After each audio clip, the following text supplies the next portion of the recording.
জল্পনা কল্পনা ছিল ওয়াশিংটনের সঙ্গে পারমাণবিক আলোচনা পুনরায় শুরুর জন্য নতুন করে উদ্যোগ নিতে পারে ইরান, কিন্তু মার্কিন সংবাদ মাধ্যমের সেই দাবি প্রত্যাখ্যান করেছেন দেশটির জাতীয় নিরাপত্তা পরিষদের সচিব আলী লারিজানি।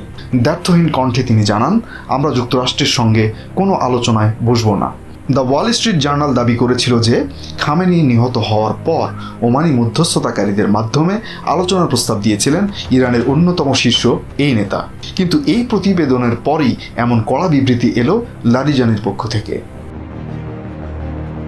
তবে বিপরীতে রয়েছে আরও চমকপ্রদ তথ্য।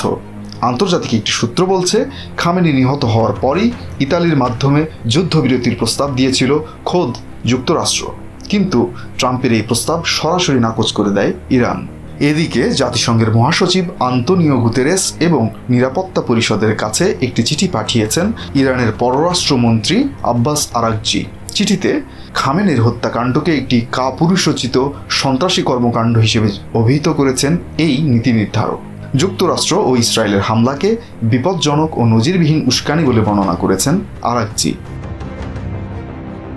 ইরানে যুক্তরাষ্ট্র ও ইসরায়েলের কৌশল ছিল, যতক্ষণ না কেউ আত্মসমর্পণ করছে ততক্ষণ পর্যন্ত একের পর এক জ্যেষ্ঠ নেতাদের হত্যা করে যাওয়া। এমনটা জানিয়েছেন কুইন্সি ইনস্টিটিউট ফর রেসপন্সিবল স্টেটক্রাফটের সহ-প্রতিষ্ঠাতা ত্রিতা পার্সি। আক্রমণকারীদের কৌশলগত অবস্থানকে প্রশ্নবিদ্ধ করে তিনি জানান, এটি ছিল যুক্তরাষ্ট্র ও ইসরায়েলের একটি ভুল হিসাব ও ভ্রান্ত ধারণা। ইরানের এই ধর্মভিত্তিক সরকারটি যুদ্ধকে যতটা ভয় পায় তার চেয়ে অনেক বেশি ভয় পায় আত্মসমর্পণকে, এমনটাই মনে করছেন ত্রিতা পার্সি।